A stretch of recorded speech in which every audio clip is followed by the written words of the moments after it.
Hey, you ever have one of those moments where things in scripture just sort of seem to come together? I've been reading and talking about Exodus a lot lately, and in Exodus chapter 25, God gives Moses the instructions to build the tabernacle. And he says, take up an offering from among the people to build this tabernacle. And he asks for all these things like wood and precious metals and stones and different types of materials to build this tabernacle so that he could bring his presence to rest among the people. Moses asks, and it says that the Israelites give, and they give so much that Moses actually has to ask them to stop giving. And again, it's things like woods, precious metals, stones. Where's this stuff coming from?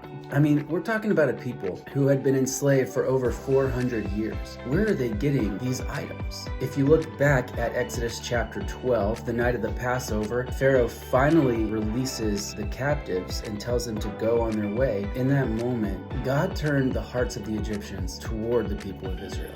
He made them favorable toward this people. The Egyptians gave the Israelites whatever they asked for.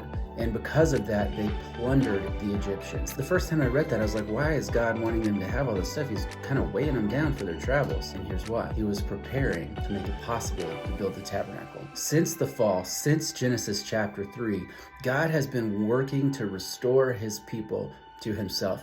God has constantly been at work to get closer and closer to us. And he knew that out there in the desert, he was going to need a place to dwell among his people. And so, all the way back at the very beginning of this journey, he gave them the resources that they were going to need to make that possible.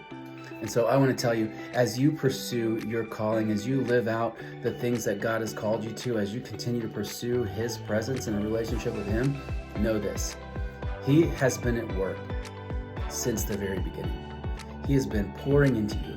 He has been giving you resources. He's been bringing people into your life. He's been speaking words of encouragement. He's allowed you to face struggles and trials that have prepared you for this moment, for today, to do what he's called you to do and be who he's called you to be. So know this, as you follow him, as you pursue him, he is in control.